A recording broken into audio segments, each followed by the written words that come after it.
Naranasan mo na ba ang pakiramdam na ang mismong mga taong inaasahan mong magtatanggol sa iyo ang siya pang unang huhusga at magtatakwil sa iyong pagkatao?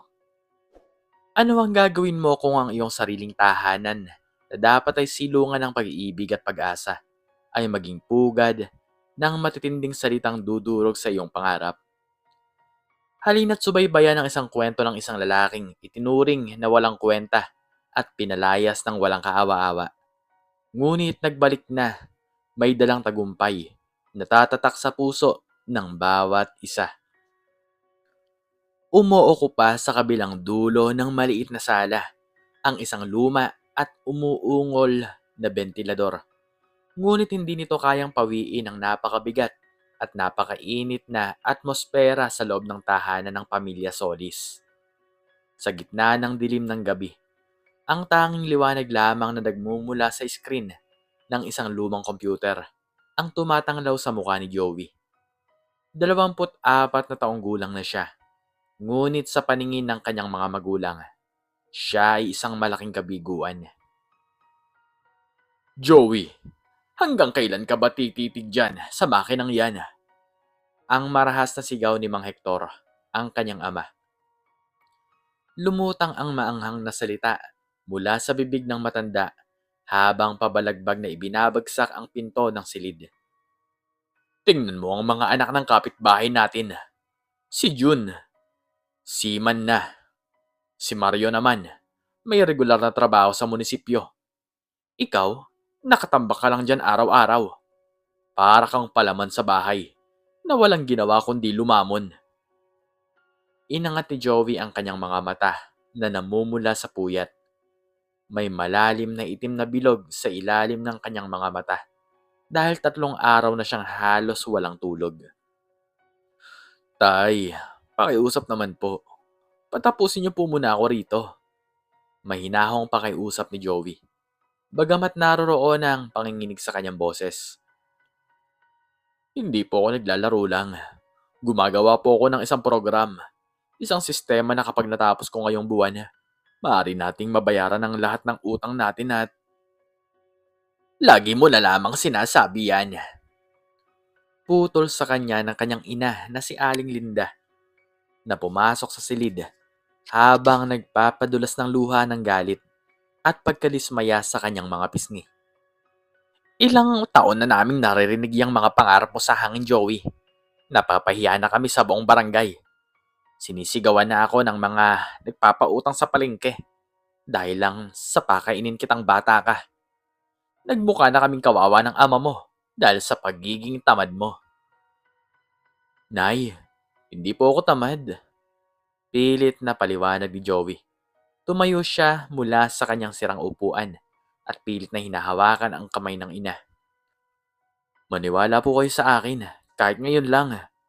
Nagsusumika po ako at ginagawa ko po ang computer na to. Ito po ang mag-aahon sa atin sa hirap. Ngunit pinalagpag ni Aling Linda ang kamay ng anak. Huwag mo akong hawakan. Pagod na ako, Joey. Pagod na akong maging katawa-tawa sa mga tao. Lumapit si Mang Hector at sa isang mabilis na kumpas ng kanyang kamay, pinalo niya ang lumang monitor ng computer ni Joey. Bumatok ito sa sahig at nawala ng liwanag. Kumislap ang ilang sparks mula sa nasirang linya ng kuryente. Ama, ang mga linya ng code ko. Napasigaw sa matinding dalamhati si Joey habang mabilis na lumuhod upang protektahan ang hard drive ng kanyang computer. Nandito ang 3 taon kong pinagpuyatan. Bakit nyo ginawa yun? Dahil wala kang kwenta. Walang kwenta yung mga ginagawa mo. Asik ni Mang Hector. Kinuha ng matanda ang isang lumang backpack ni Joey at pabalagbag na itinapon sa sahig ang ilang piraso ng damit nito. Lalayas ka sa bahay na to. Ngayon din. Ayoko nang makakita ng pabigat sa pamamahay ko. Mula sa araw na to, wala ka ng magulang at wala na kaming anak. Napatigil ang mundo ni Joey. Tumingin siya sa kanyang ina. Nagmamakaawa ang kanyang mga mata. Nay, totoo po ba ito? Itatapon niyo po ako ng dahil lang sa Hindi niyo naiintindihan ang ginagawa ko? Umiwas ng tingin si Aling Linda at malamig na nagsalita. Umalis ka na, Joey. Mas makakahinga kami ng maluwag kung wala ka dito. Huwag ka nang babalik hanggat wala kang maipagmamalaking totoong trabaho. Ipinikit ni Joey ang kanyang mga mata habang umaagos ang matinding luha sa kanyang muka. Dahan-dahan niyang kinuhang mahigpit ang maliit na hard drive at itinago ito sa kanyang bulsa. Kasama ang lumang backpack. Tumayo siya. Tiningnan ang kanyang mga magulang sa huling pagkakataon at nagsalita sa gitna ng kanyang paghikbi. Aalis na ako, Nay, Tay, aniya sa basag na boses. Salamat po sa lahat ng taon na pinakain niyo ako. Pasensya na po kung naging isa akong malaking kabiguan sa inyong mga mata. Ngunit ipinapangako ko sa inyo, kapag ako ay humarap muli sa inyong pintuan, hindi niyo na kailanman kailangang ipahiya ang pangalang Joey Solis. Nang gabing iyon kasabay ng malakas na buhos ng ulan, pinalaya si Joey sa kanilang tahanan. Naglakad siya sa gitna ng kadiliman. Basang-basa, walang pera, at walang ibang baon kundi ang durog na puso at ang matinding pagnanais na patunayan ang kanyang sarili. Mabigat ang bawat hakbang ni Joey habang nilalakbay ang madilim na kalsada ng Maynila. Ang patak ng ulan ay tila mga karayom na tumutusok sa kanyang balat. Ngunit walang mas tatalim pa sa mga salitang iniwan sa kanya ng sarili niyang mga magulang. Pagdating sa isang maliit na karinderya na sarado na ang pinto, sumilong si Joey sa ilalim ng kalawanging bubong nito. Ginaw na ginaw siya. Nakakulong ang mga bisig sa sariling katawan habang nakaupo sa semento. Bakit ka nariyan, iho? Isang mahinang boses ang pumukaw sa kanya. Isang matandang lalaki na may dalang walis at timba ang lumabas mula sa gilid ng karinderya. Siya ay si Mang Tomas, ang may-ari ng maliit na kainan. Pasensya na po, boss. Panginginig na tugon ni Joey. Sumisilong lang po muna habang umuulan. Huwag po kayong mag-alala. Aalis din po ako kaagad kapag tumila na. Pinagmasdan ni Mang Tomas ang basang-basang damit ng lalaki at may hawak itong isang hard drive. Nakita niya ang matinding lungkot at determinasyon sa mga mata ng binata. At saan ka naman uuwi sa ganitong oras? Tanong ng matanda. Yumuko si Joey at umiling. Wala na po akong uuwian. Pinalayas po kasi ako ng mga magulang ko. Bumuntong hininga si Mang Tomas. Lumapit siya at binuksan ang pinto ng kanyang karinderya. Oh, sige na iho. Pumasok ka na sa loob. May mainit na sabaw doon. Huwag ka mag-alala. Di naman kita sisingilin. Sa gabing iyon, nahanap ni Joey ang isang kakampi sa katauhan ni Mang Tomas. Pinatira siya ng matanda sa isang maliit na silid sa likod ng karinderya. Sa araw, tumutulong si Joey sa paghuhugas ng plato, pagluluto, at paglilinis ng kainan. Sa gabi naman kapag tulog na ang lahat, pumupunta siya sa isang katabing internet cafe upang ipagpatuloy ang kanyang pinapangarap na software project. Joey! Minsan tinanong siya ni Mang Tomas habang nakatingin sa mga linya ng code na ginagawa ng binata sa murang computer. Ano ba talaga yung pinamumuhunan mo ng puyat? Isa po itong Artificial Intelligence-Driven Logistics Platform, Mang Tomas. Nakatuping ngumiti si Joey. Isang sistema na makakatulong sa mga maliliit na negosyante upang mabilis na maihatid ang kanilang mga produkto sa buong bansa nang walang malaking gastos. Kung matatapos ko po ito, Mang Tomas, mababago nito ang sistema ng kalakalan sa Pilipinas. Hindi ko masyadong naintindihan ang teknolohiyang yan, iho. Sagot ni Mang Tomas, sabay tapik sa balikat ni Joey. Pero nakikita ko naman sa mga mata mo ang katapatan. Huwag mong kalilimutan ang mga taong nagdududa sa iyo ngayon. Gawin mo silang lakas upang lumipad ka ng mataas. Lumipas ang mga buwan na naging mga taon. Hindi naging madali ang buhay para kay Joey. May mga araw na tanging tubig at isang pirasong pandesal lang ang kanyang kinakain upang makatipid at maipambayad sa internet cafe. May mga beses na halos sumuko na siya dahil sa kawalan ng interes ng mga lokal na mamumuhunan sa kanyang ginagawang programa. Pero hindi siya huminto. Sa bawat pagkakataon na nararamdaman niya ang pagod, naaalala niya ang mukha ng kanyang ama at ang mga luhang pumapatak mula sa kanyang ina. Isang araw, 5 taon pagkalipas ng kanyang pag-alis, isang malaking kumpanya mula sa Estados Unidos ang nakakita sa kanyang imbensyon na inilathala niya sa isang pandaigdigang technology forum. Mr. Solis, wika ng kinatawa ng kumpanya sa pamamagitan ng isang video call. Your platform is revolutionary. We want to invest $50 million into your startup company. And we want you to be the Chief Executive Officer of Solis Global Technologies. Mula sa sandaling yon, nagbago ang ikot ng mundo para kay Joey. Sa loob ng 2 taon pa, pinalago niya ang kumpanya. Naging isa siya sa mga pinakabatang bilyonaryo sa Asia. Ang kanyang platform ay ginagamit na ngayon ng milyon-milyong negosyante sa buong mundo. Nagkaroon siya ng mga gusali, mga mamahaling sasakyan, at libo-libong empleyado. Ngunit sa kabila ng lahat ng karangyaan, kayamanan at tagumpay, may isang bakante pa rin sa puso ni Joey. Isang sugat na 7 taon nang hindi naghihilom. Mainit ang sikat ng araw sa barangay Santo Cristo. Ang mga makikiti na kalsada na dating nilalakaran ni Joey habang nakatsinelas lang ay muling niyanig sa pagdating ng isang armada ng mga itim na luxury SUVs. Una ang isang brand new Range Rover, kasunod ang 2 kulay itim na Mercedes Maybach, at sa hulihan ay isang mamahaling van na pampribadong seguridad. Nagtakbuhan ng mga kapitbahay palabas ng kanilang bahay, ang mga tsismosa sa kanto, ang mga tambay sa sari-sari store, at ang mga batang naglalaro ng patintero ay napatigil. Sino yang mga yan? May VIP ba na bibisita sa barangay natin? Tanong ng isang kapitbahay. Baka may politikong bibili ng lupa rito. Hula naman ang isa pa. Huminto ang mga sasakyan sa mismong tapat ng luma at halos giba ng bahay ng pamilya Solis.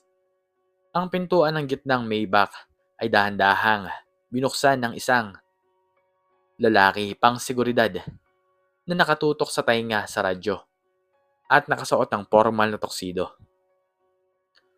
Bumaba mula sa sasakyan ang isang lalaking may katangkaran, nakasuot ng pino at mamahaling maong na tailored suit. May mamahaling relos na gawa sa ginto sa kanyang pulso at may taglay na otoridad sa kanyang bawat hakbang. Napatigil ang buong kanto. Lumaki ang mga mata ng mga lumang kapitbahay.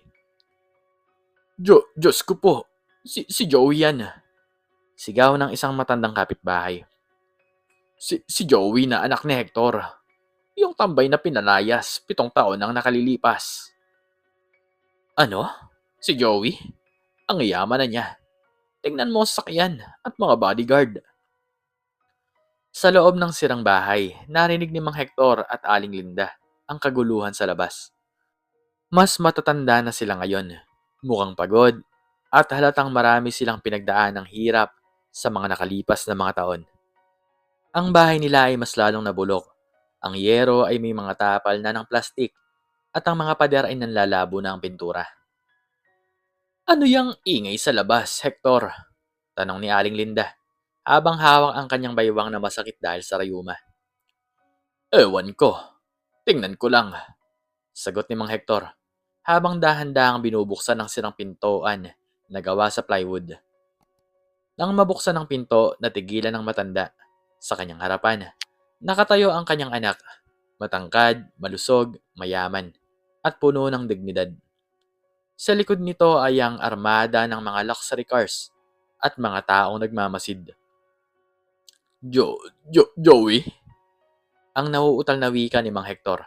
Ang kanyang boses ay nanginginig. Lumabas na din si Aling Linda nang makita niya si Joey. Napahawak siya sa kanyang dibdib at mabilis pumatak ang mga luha mula sa kanyang mga mata. Anak ko, Joey, pabulong na wika ng ina. Nakatayo lang si Joey sa kanilang harapan. Ang kanyang mukha ay seryoso. Walang bakas ng galit, ngunit wala ring bakas ng ngiti. Ang kanyang mga bodyguards ay nakatayo sa magkabilang gilid. Pinapanatili ang distansya ng mga kapitbahay na patuloy na nag-uusyoso. Magandang tanghali po, Nay, Tay, mahinahong boses ni Joey. Hindi nakapagsalita si Mang Hector. Tumingin siya sa mga sasakyan ni Joey, sa mamahaling damit ng kanyang anak, at pabalik sa sarili niyang mga kamay na marumi at gumagaspang ang kulubot ng katandaan. Ang matinding hiya at pagsisi ay agad na yumakap sa matanda. Anak, humahagulgol na lumapit si Aling Linda at balak sanang yakapin si Joey. Ngunit napahinto siya nang makitang hindi gumalaw ang binata. Joey, patawarin mo kami anak. Patawarin mo kami sa ginawa namin sa'yo. 7 taon na ang nakakalipas. Naging bulag kami. Akala namin ay wala kang kwenta. Akala namin ay pabigat ka lang. Oo, Joey. Umatak din ang matitinding luha mula sa mga mata ni Mang Hector. Lumuhod ang matandang ama sa mismong mud at semento sa harapan ng kanyang anak. Patawarin mo ang ama mo. Maling-mali ako. Maling-mali ako sa pagtataboy sa'yo. Araw-araw naming pinagsisihan ng nanay mo ang gabing yun. Nabalitaan namin ang tagumpay mo sa telebisyon at sa balita. Nahiya kaming harapin ka dahil napakasama naming mga magulang. Umiyak nang umiyak ang dalawang matanda sa harapan ng kanilang anak at sa harap ng buong barangay. Ang mga kapitbahay na dating nagtatawa sa kanila ay napayuko rin sa eksena. Tiningnan ni Joey ang kanyang mga magulang na lumuluha sa kanyang harapan. Bumuntong hininga siya ng malalim. Naparito ako ngayon. Simula ni Joey, malamig ngunit matatag na boses. Para tapusin ang lahat.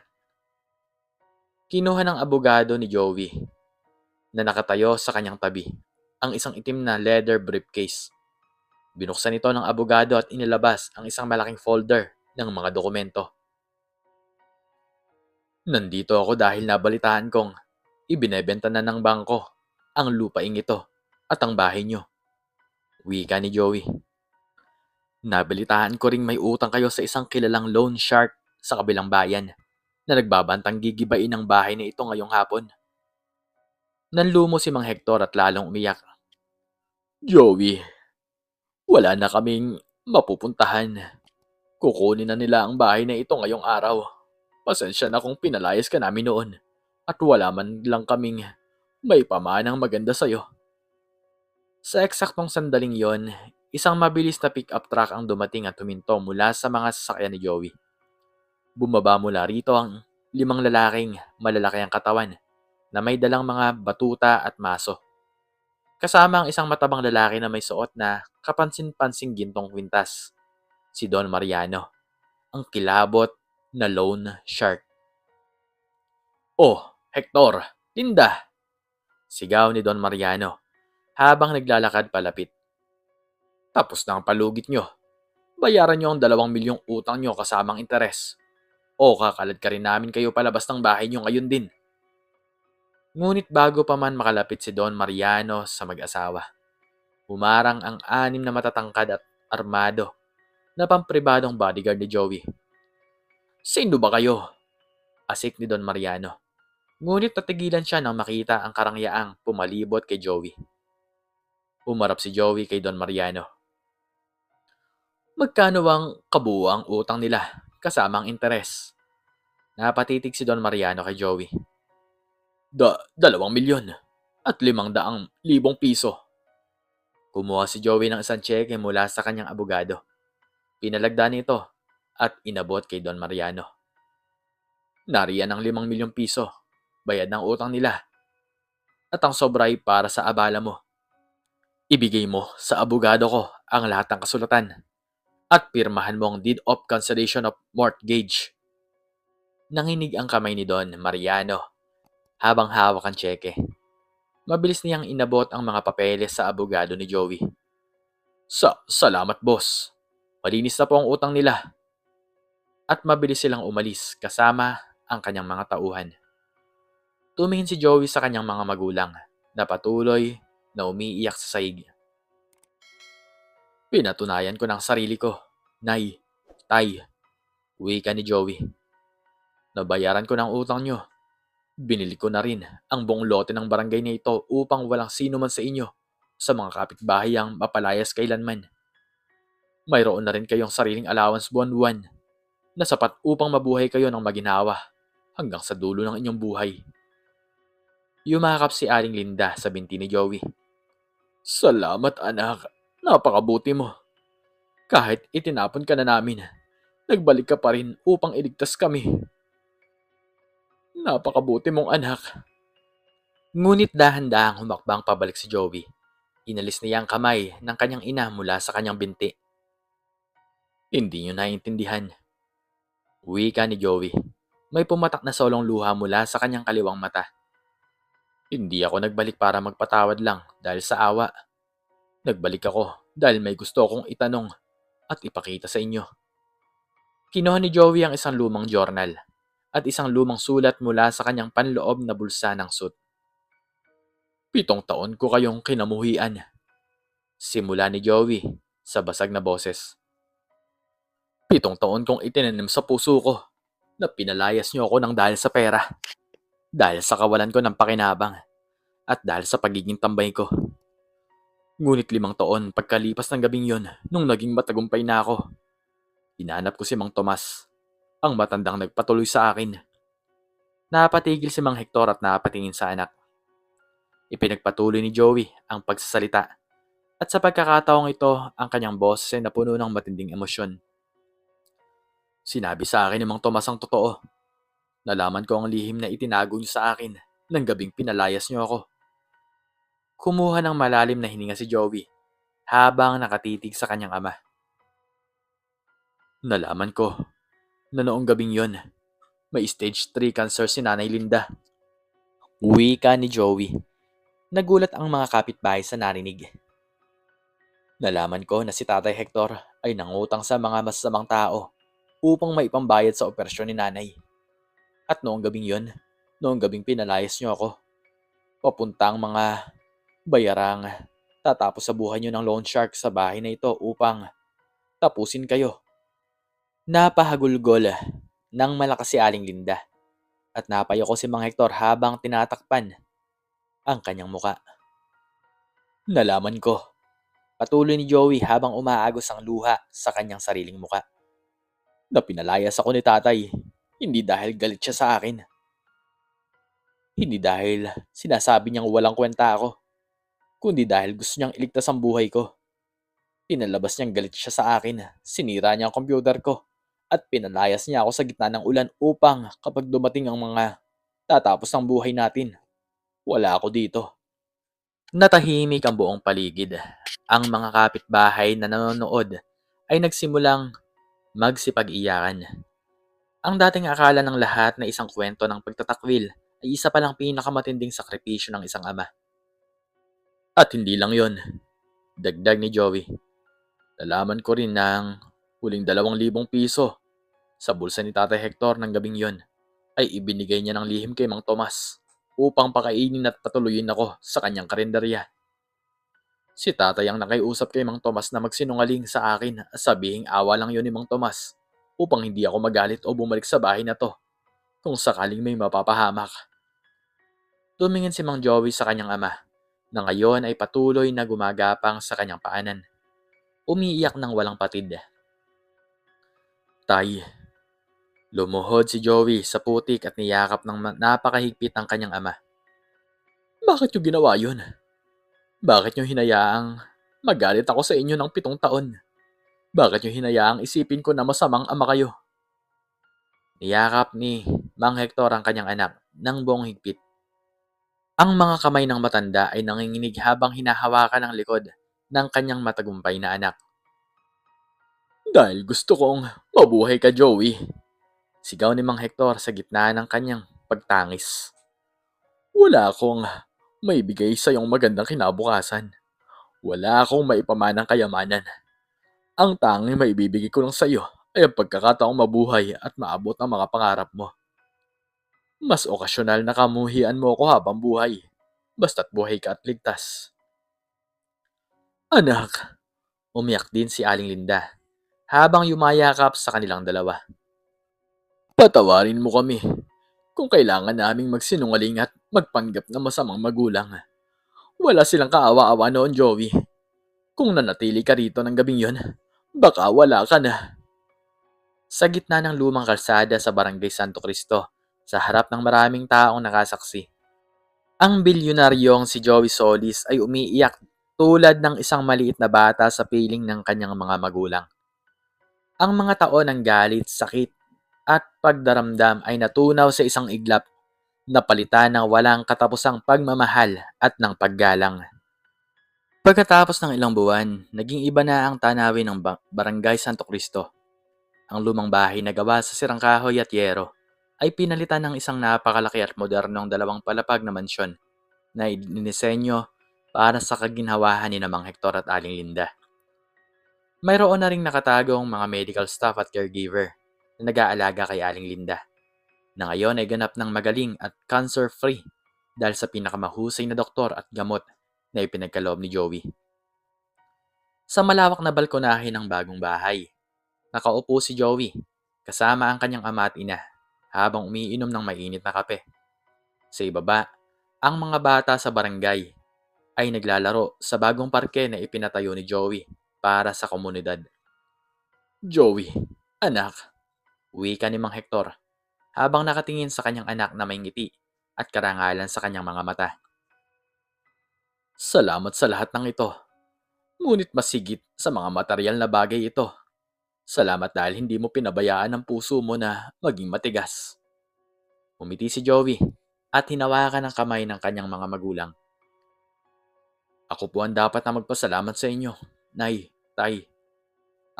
Ang sakripisyo po na ginawa nyo noong gabing yon ay naging dahilan kung bakit ako buhay ngayon. Ang matitinding salitang binitiwan nyo noon, bagamat masakit, ay naging apoy na nagtulak sa akin upang magsumikap at hindi sumuko.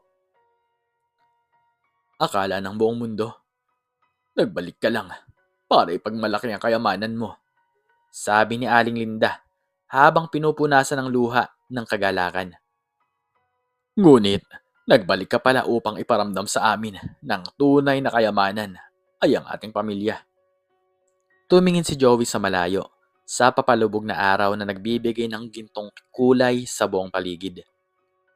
Ang kayamanan at tagumpay ay walang silbi kung wala ang mga taong tunay na nagmamahal sa iyo. Pabulong na sabi ni Joey. Naway maging aral ang ating kwento sa lahat na ang tunay na pagmamahal ng magulang ay minsan ay nagtatago sa likod ng pinakamatinding sakripisyo. At ang tunay na tagumpay ay hindi nasusukat sa dami ng pera, kundi sa lalim ng pagpapatawad at pagmamahal sa pamilya. Ang buhay ay puno ng mga pagsubok na minsan ay sumusubok sa ating katatagan, sa ating pananampalataya sa mga taong nakapalibot sa atin. Sa kwento ni Joey, nakita natin ang isang taong itinuring na walang kwenta, pinalayas at tinusgahan ng lipunan. Ngunit sa kabila ng lahat ng sakit, ginamit niya ang bawat kabiguan bilang stepping stone upang maabot ang sukdulan ng tagumpay. Ngunit ang mas malalim na aral ng kwentong ito ay matatagpuan sa pagmamahal ng isang magulang at sa kapangyarihan ng pagpapatawad. Huwag magpadalos-dalos sa paghusga. Ang nakikita ng ating mga mata ay hindi palaging ang kabuuang katotohanan. Minsan, ang mga taong inaakala nating walang ginagawa ay may matitinding laban na pinagdaraanan sa likod ng mga saradong pinto. Ang pag-unawa at suporta ay mas mabisang pampatibay kaysa sa pambabatikos at pagtatakwil. Ang dakilang sakripisyo ng magulang. Walang magulang na nagnanais ng kapahamakan para sa kanyang anak. Minsan, ang mga desisyon ng ating mga magulang na tila masakit at hindi natin naintindihan ay nagmumula sa isang lihim na sakripisyo upang protektahan tayo sa mas malaking panganib sa buhay. Ang tunay na tagumpay ay ang pagpapatawad.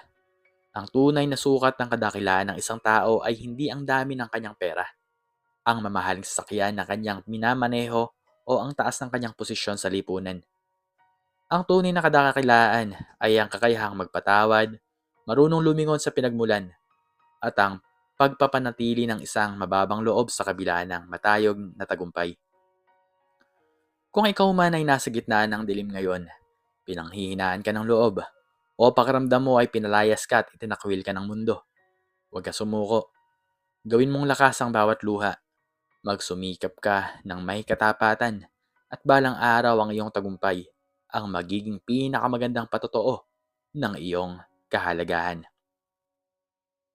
At hanggang dito na lamang po nagtatapos ang aking storya at sana po ay nagustuhan niyo ito. Please like, share, and subscribe and click the notification bell para palagi po kayong updated sa mga bago ko pang istorya. Muli ay maraming salamat po at God bless us all.